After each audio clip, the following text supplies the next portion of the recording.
Hello and welcome to all you beautiful people on this splendid morning in Melbourne. Welcome to Partner Chronicles, powered to you by Zoho One. We are here today with Pratik Modi, and lovingly people call him Prat. Let's have a splendid conversation with Pratik today and get to know about him and his business from himself. Welcome, Pratik. Thank you. Thank you for having me. Please introduce yourself for our audience here. Sure. So I'm Pratik, called as Pratt, and we are from FI Digital. We have been working with Zoho for 8+ years now and helping customers Melbourne and Sydney, all over Australia with their Zoho consultation, implementation, and ongoing support. So that's what we do. Okay, wonderful. How has being a Zoho partner aided you in your journey with Zoho One and other softwares?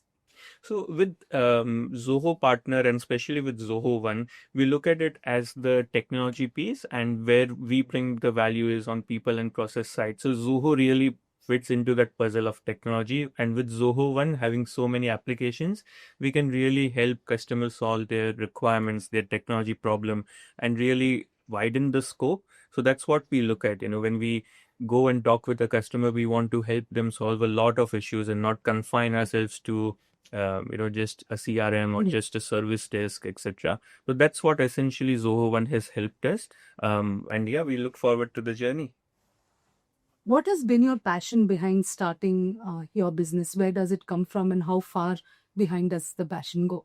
So before starting our business, I was actually in a consulting role where I used to be on customer side and interact with implementation partners. So I've seen it on both sides, and that's what my real motivation was, because I saw the gaps where I was not satisfied when I was on the customer side, and we thought there could be something better that we can do. We can help, we can bring the business processes and technology with a partner like Zoho and really serve the space very well. So that was the motivating factor, and Zoho was a partner that we chose. The partnership was very natural, our values aligned, our goals aligned.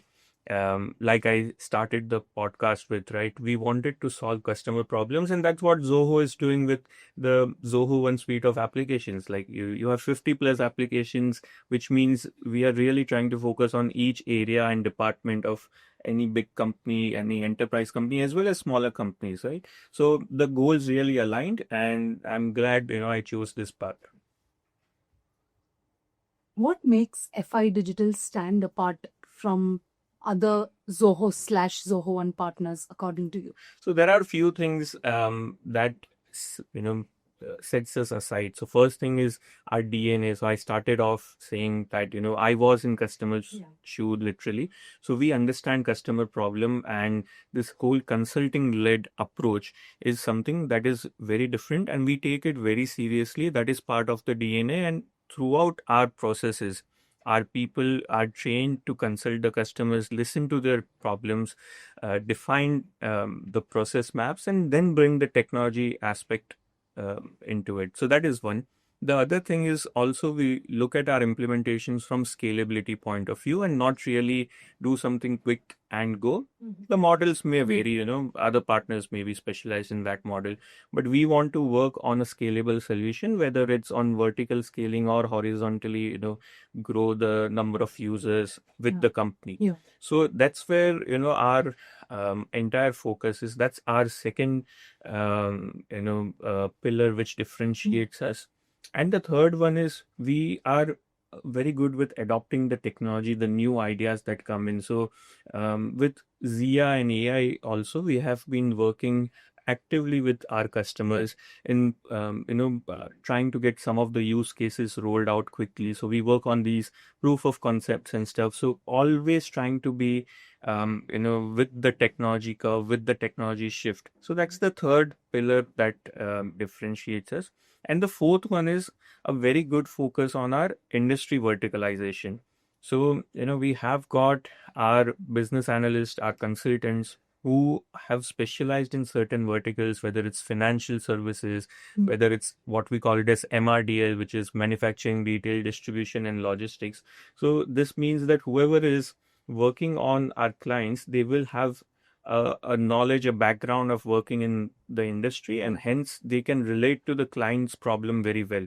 So that is the fourth pillar that would differentiate us and help us deliver better outcomes for our customers. Very well put, Brad. Thank you for differentiating it so well for our customers. We will get into, I'm very interested in the number of verticals you and your team work with. But before we get into that, I was having a conversation with you the other day, and you did mention that you have a sprawling presence in India also. Would you like to shed some light on that?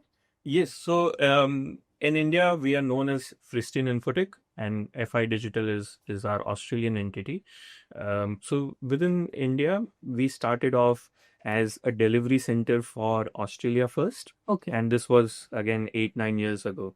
And by 2018, late 2018, early 2019, Zoho team approached us and said that you already have a presence in India. Why don't you consider India as a market as well? So that's where our India journey also started with our front-facing entity, Fristine Infotech opening. And now we have one of the largest delivery teams in Asia Pacific region with 90 plus people in our delivery team, right? So that's our presence in India, and we plan to grow it. We plan to keep upgrading the knowledge. We have our internal courses on how do we, because it is very an involved task to keep up with all the Zoho products that are coming in. So operationally also we are very good, and we want to keep excelling at it because we think technology is not stagnant. It always keeps changing. And we have an operations team also who looks after all of this to get the best talent and then keep upgrading their knowledge. So ultimately the goal is to give our clients again the best experience of Zoho and best return on their Zoho investment. Highlight a little bit of your team's expertise, India and Australia. What kind of processes do you have, and what are the expertise your team shares? Right. So expertise, the easiest answer for me would be we have been taking a lot of feedback from our customers and forming our team structure accordingly. So 5 years ago, we decided to have different teams for our project base and for our managed services. So because we understood that client requirements are different, in a project base where it is a turnkey solution, when they are entering Zoho ecosystem for first time, whether from a different software provider or they don't have any software and they're coming on a software for first time. So that is project based approach, but managed services is more of a consulting led approach where we try to find out what more can we do within the Zoho One suite of applications, right? Which is again a massive suite, and we can solve so many problems. So both the approaches are different, and that's when we decided to have a different team. That was 5 years ago. 1 year ago, we realized that verticalization is very important, and more role for a partner like us is going to be in handholding, in project delivery, in consultation, and technology is now being aided through AI also. So we wanted to really have a verticalized team. So we embarked on this journey a year ago where we have now started dividing teams into two verticals, broadly speaking. One is financial services, like I said, and other is into manufacturing, retail, distribution, and logistics. Correct. So that is the team structure. Now within these teams also, both the teams, whether it's on project basis, managed services, and verticals also, we have different skill sets, and some of the skill sets are business consultants and business analysts. So they are essentially onshore, and they are the customer facing guys. So they interact with customers, and we realize the importance of going and visiting our customers, doing process mapping, sometimes making them understand different options, weighing those options, right? Again, within Zoho One suite of application, there is a dilemma factor also that, which apps to use for what purpose, because you have so many options. So weighing those options, and these kind of services require, and a personal interaction. That's when you get the best output. So these are people who are onshore. We have our developers. We have our configuration specialists. So developers will work on Deluge. They'll work on JavaScript, HTML, CSS. We have got our integration specialist because that is also a major requirement that we have from our customers. Then we have product like mini suite applications, like HRMS specialist. We have got finance suite specialist. We have got CRM plus specialist. CRM plus being the core within the Zoho One suite of applications. So whoever comes to us most certainly will have a CRM requirement, right? So that's how the teams are divided at broad level. But then we keep learning with our customer requirements. Recently, we have also had a data desk team. So the team with data desk, what they do is just analyze the customer data, and they try to use tools like Zoho Analytics to tell story out of the data that is available, right? So that's the data desk team.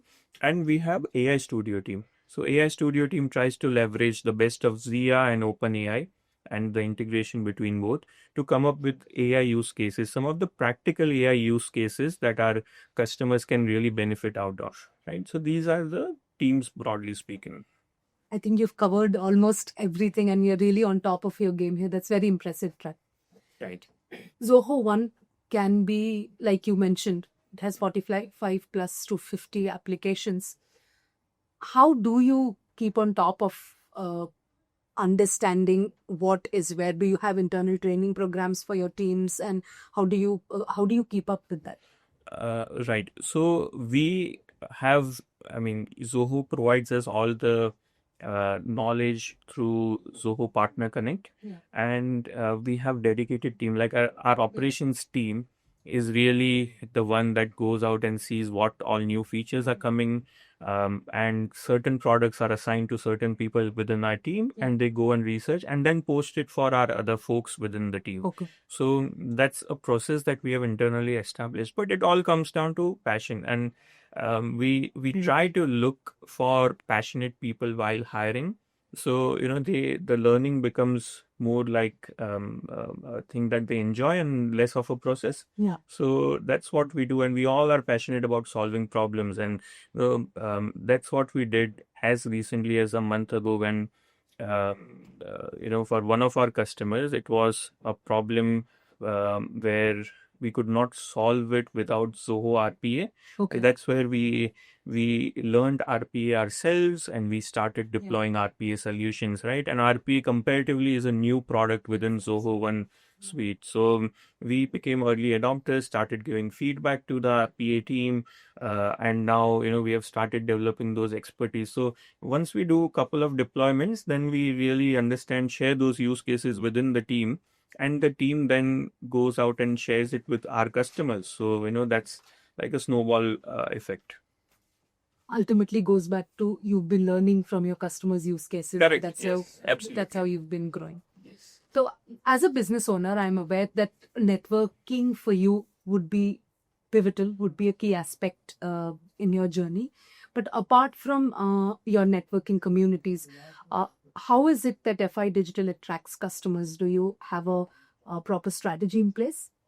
So for us, we have spent enough years in the market, both the markets, and since 2 years we have also started expanding in Middle East. So for us, we are fortunate enough to get our leads through referrals, and we have clearly defined verticals that we are focusing on. So these referrals are really important. We do take our ratings very seriously on partner page, how it's published. We do normal digital marketing stuff, but within that also we keep it very focused. So we work with mid-market to enterprise customers. If a small business comes to us, that's okay, but mid-market and enterprise is where we shine. Yeah. So we have really defined the spaces where we want to work. Once that strategy is defined, then I think you start attracting the right customers, and if you do a good job, then it's word of mouth that helps. So that's essentially what we have been doing. Do you see a difference between sales and marketing, or do you look at it as something that goes hand in hand? How do you feel about that? So sales and marketing, I think my belief is that at least on marketing side, every department in your organization is some way or the other contributing to marketing, because we live in a connected world now, right? A service center person is also representing your brand, a salesperson is also representing your brand. So the lines are quite blurred. But I get it when there is an industry which requires a proper marketing funnel, you need the awareness space and stuff. So my answer would depend on which person or which industry is asking me. For someone like us, it is quite blurred, because when we go and do a consulting session also, that is a marketing for us. Like, people are judging us based on how we interact.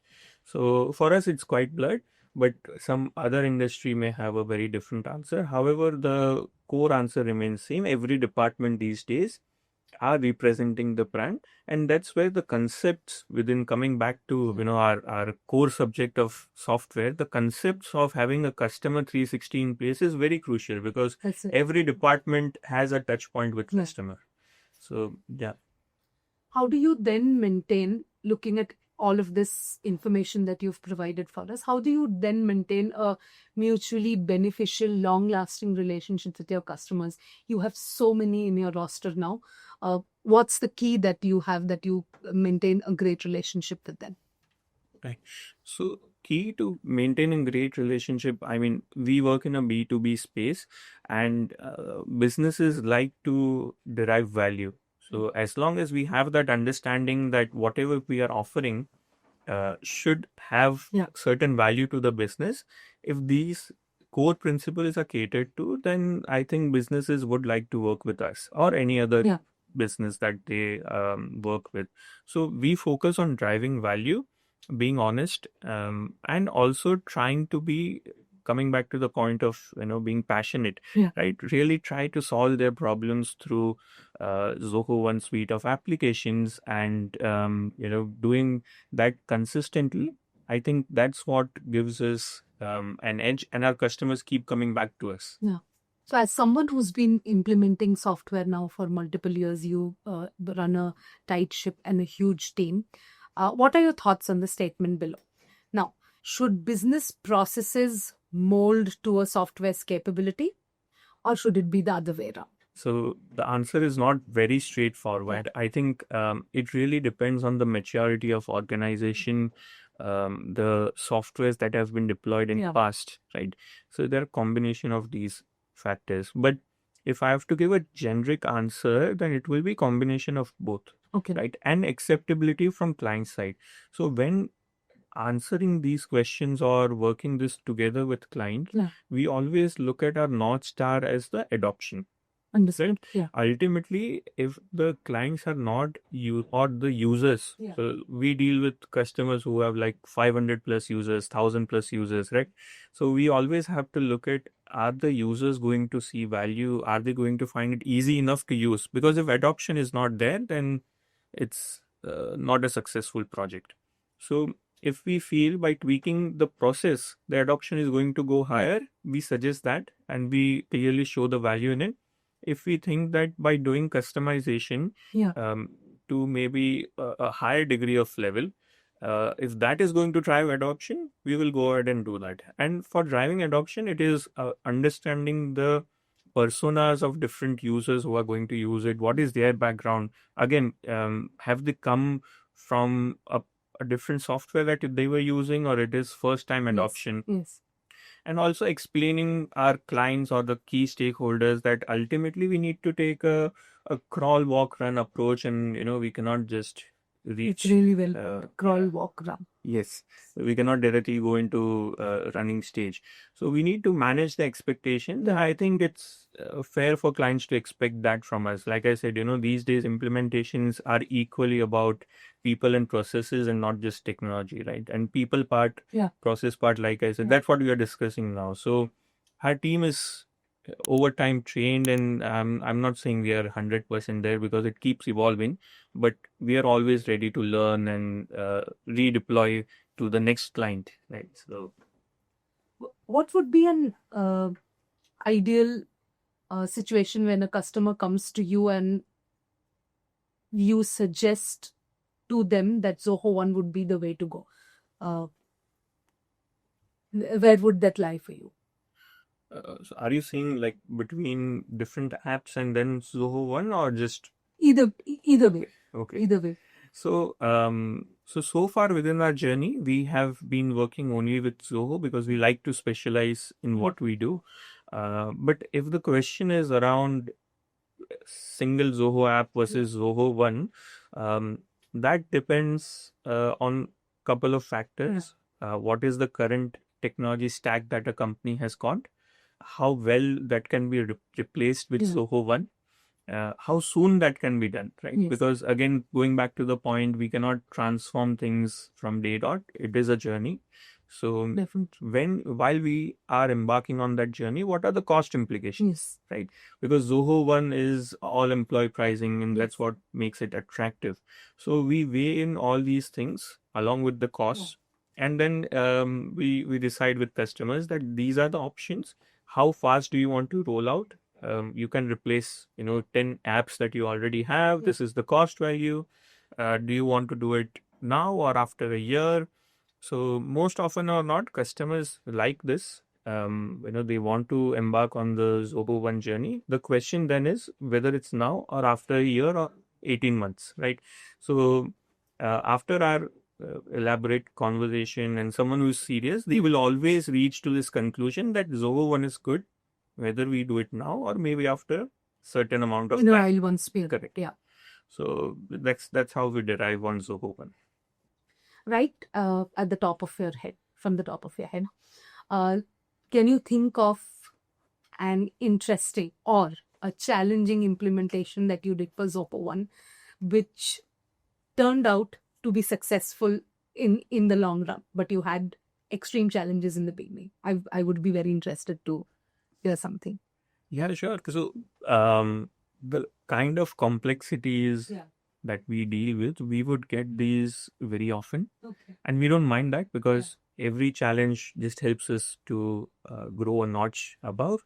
That's a really great way of seeing it. Yeah. So one such challenge, I don't know if I'm allowed to name the client but I'll tell you the context. Like this is a company that is 1,000 plus users. Okay.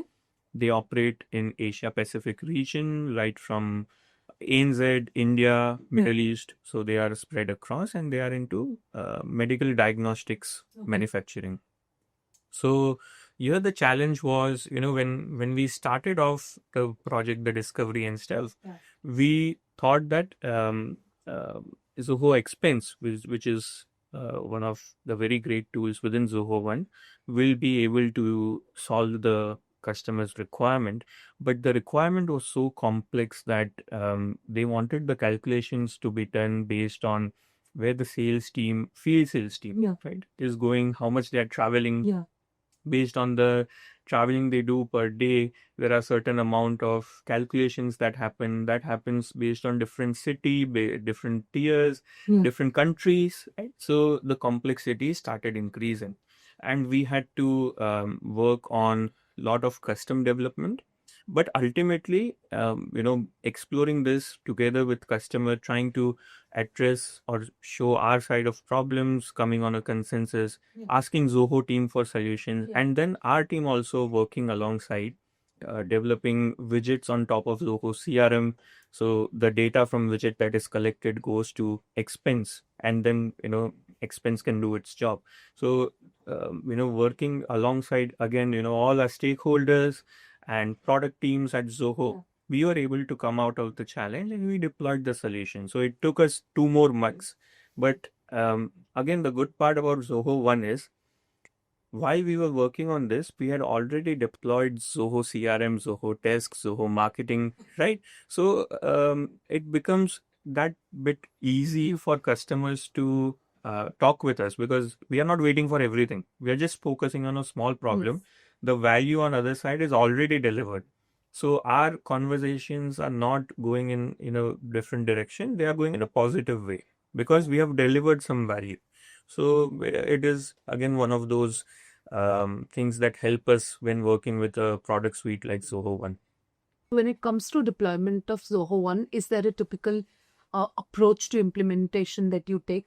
Do you have phases you work in? I know it might depend on the number of customers, size of the business, the amount of digital adoption they have, but could you just for our viewers here, could you give us a little bit of a typical example of it, if you could, an approach to Zoho One's implementation? Right. So, Zoho One implementations would come to us, often will come to us not as a complete Zoho One implementation, but it will come with certain focus areas that we want to focus on customer experience, we want to focus on operational excellence. So these kind of focus areas will come. Out of this, we need to also work with customers and their requirements, because these stakeholders that work with us, they need to ultimately show some runk on the board, right? Absolutely. Once we have those going, then then trying to work our way through other apps becomes that much easy. Yeah. So our usual approach will be to address the customer experience, because that in any organization will derive the most amount of value, and kind of value that is tangible to show within few months, right? Which is So which is important, and it is not a secret. It is just the way any implementations will be successful. Yeah. So we discuss this with customers also. But once we do our CRM and customer experience side of things, then usually we go into some of the more complex stuff which are into operational side, which can get addressed through some few tools like Creator or Flow or Analytics. And then we also, depending on customers' requirement, we can tackle the people management side of things, right? Sometimes customers will say, okay, why you're doing this? Also, our management needs to have an MIS dashboard, because that is one of the key parts that is missing. Yeah. So we try and do that, but usually we keep the operational part second, because with Creator and stuff, the amount of customization is quite big, and by the time we go into that stuff, we want to have some confidence already. Some faith has Correct. already been. Yeah, so that's the approach, and we are transparent about it with our customers also, because it makes sense for them. So with Zoho, any product, not just Zoho One, what's your longest standing customer? How many years you've had a particular? You don't have to name anyone. We have customers who are with us for even 5+ years now. And it's not just Zoho One customers, but they have been working with us on our managed services contract. So they pay us actively because they see value in our services, because we help them navigate through Zoho One, get more value out of the Zoho investment. So there are multiple customers who are there 4+ years, 3+ years. And that is the focus area which I particularly have in the KPIs that I assign to myself, that if a customer comes to us, we need to have a long-term relationship with them and keep giving the value that they expect out of a software and a consulting company. So Zoho does that very well, and it's our part to be the consultant. So we are trying to not disappoint our customers. I think you guys are doing phenomenal. Thank you. Phenomenally. So focusing on the value aspect that you've been talking about, providing value to your customers, apart from when it comes to Zoho One, apart from the value for money aspect, what other form of value do you think Zoho One provides to your customers with FI Digital's expertise? So when I say value, it's not just value for money. That is a given which we all can establish looking at the price. But it is, like I said, the adoption aspect, how easy it is to adopt, and how easy we are making it for a product which is already a fair bit easy. The UI aspect and stuff within Zoho is always, our customers will tell who come from other software. They'll say that Zoho's UI is it's not intimidating. It's actually good, user friendly. Okay. So that is already catered. But then how do we make it a bit more easy for them to adopt, and not just the base level features, but try and show them all the features within a product like CRM also, which is very it is very elaborate product in itself, right? Whether you want to do it from lead to a proposal or lead to an operational aspect, right? So some of our customers will go through the entire thing within CRM itself. So then how are we getting them the value of using the product and making their lives easy? So it's not just about the money aspect or what they are saving. The other thing is also on making their jobs enjoyable. Very important, right? Yeah. So it is very important because if we treat this as a data entry software, then suddenly it becomes very Cumbersome and correct. Yeah, so it's not very enjoyable. Now we need to make, add that value also, that every user who is using the software is getting a value out of it at their job level, yes. right? At their department level. So if they can see that value coming in form of reports and dashboards and reminders, right? Absolutely. Then they find value in using the software. Absolutely. So that's another value that we provide. And in future, now what we are trying to do is we are focusing really well on the data structures because every company is trying to see after a few years how will this data get trained by AI models, right? So that is the automation value that we want to now try and drive. So that is one more level of value. Then there are other things like saving time, increasing productivity. So combined, we try to do this, and ultimately, it is about helping our customers do a better job at serving their customers because we are in a B2B space, yeah. right? We have to just So understanding their problems is the key tenet of delivering value. So, what are the KPIs you have to assess a successful implementation for Zoho One? I'm sure, being the person you are, you have certain measures that you have in place. Right. So the KPIs for customer satisfaction. So we do follow a process where we ask customers for feedback after the implementation.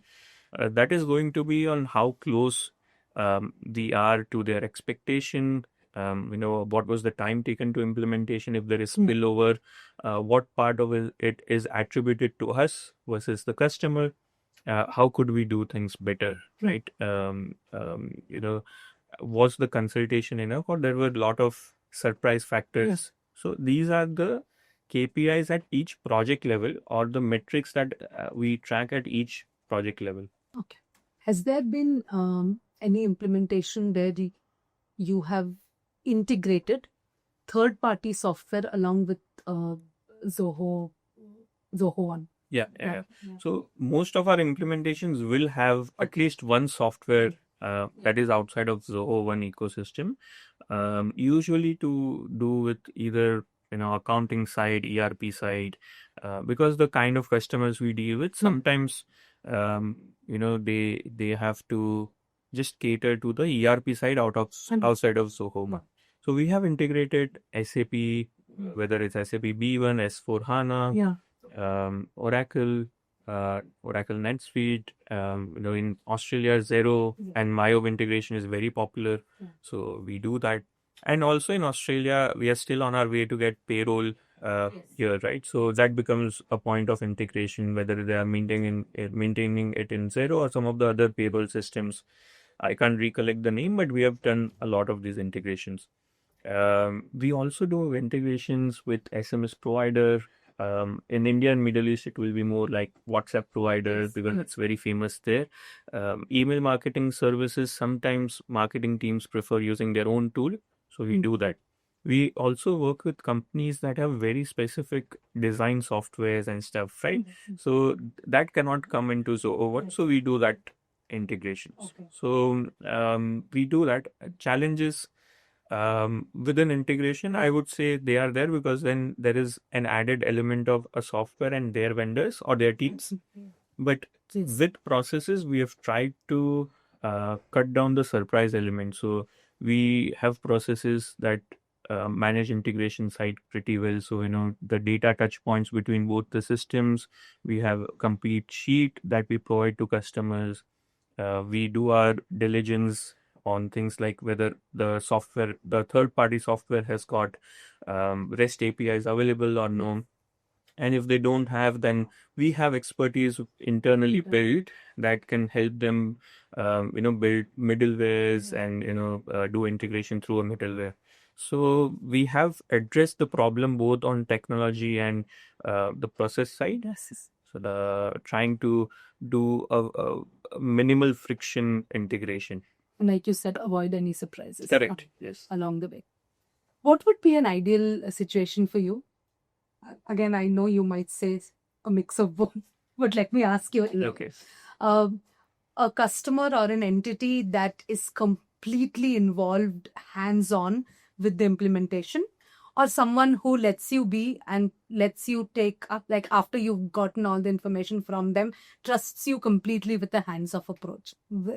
What according to you is an ideal situation? No,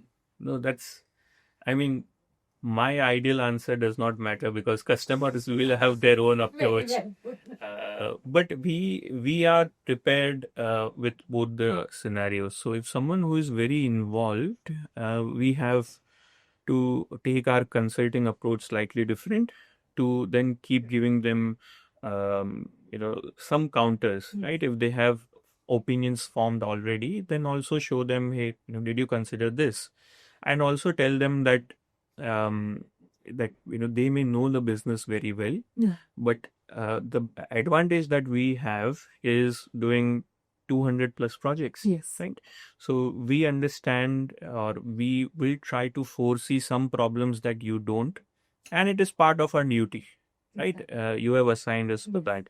So we need to show them a few other options and then, convince them what is good for them in longer term. But it always helps because they are passionate about Zoho One. Yeah. So, not taking away that element. Yeah. Someone who is going to leave things on us, we would say that is very good, but it comes with that added responsibility also. Yes. So we treat that as a different thing. Then we put different people who have a slightly different skill set on consulting side also. Okay. Who then keep customers involved, do project governance very well there. Because in the second case where they leave it on us, we try to drive a bit of a project governance process. For example, having weekly meetings, fortnightly high level meetings where, if I need to get involved, I'll get involved. So that is a more of a process thing because then we need to keep reminding them that this is where we are. If you need any deviations, let us know, etc. Before you go any further, Correct. at least you can Yes. select your other. Wonderfully put there. Okay. Is there any software out there that you think is comparable to Zoho One, or something that you find amazing in another software that you would wish Zoho One would have? Payroll. I wish we had payroll in Australia, but I think it's almost there. Yeah. I think you have been talking about it. Outside of that, no. If I look at a comprehensive suite, I cannot see any comparisons which are scalable and where, if I was the customer, I would put my trust on the software suite. Individually, there can be applications where we can draw some inspirations from. Yeah. But Zoho One, I don't think there is a comparison. It's only, country-wise few things that I'm missing, like payroll, that I wish we have, and it's good to know that we are having it very soon. So yeah, that would be it. Thank you. Before we leave today, what's the most rewarding part of you helping businesses solve their problems with Zoho One, or even without it? Just what is it that drives you? So the kind of businesses that we are now dealing with, they are at a very different scale, mid-market to enterprise. And in some markets, we also work with government and government-backed entities. Yeah. So the sheer size of problem that we are dealing with is massive. And sometimes when we also translate these things to our team members, we need to emphasize that, guys, let's look at the big picture here. You're solving and working on a very big thing, which probably, your age group is not getting chance to solve on. So one is that realization, and then being able to solve it, being able to come out of it successfully, is very satisfying thing, because then we have been able to close a problem, solve a problem which a big enterprise customer has given to us, and the scale of it is massive. So that is always satisfying. Looking for that next big challenge and being able to solve that. That there is satisfaction within the team. So bigger businesses, bigger challenges, but greater rewards. Yes. Wonderful. Thank you so much. It's been a splendid conversation with you today. Same here. Thank you all for sticking with us till the end. And I really, really enjoyed this conversation, and I hope you all did too. Until next time, we'll see you soon. Bye-bye.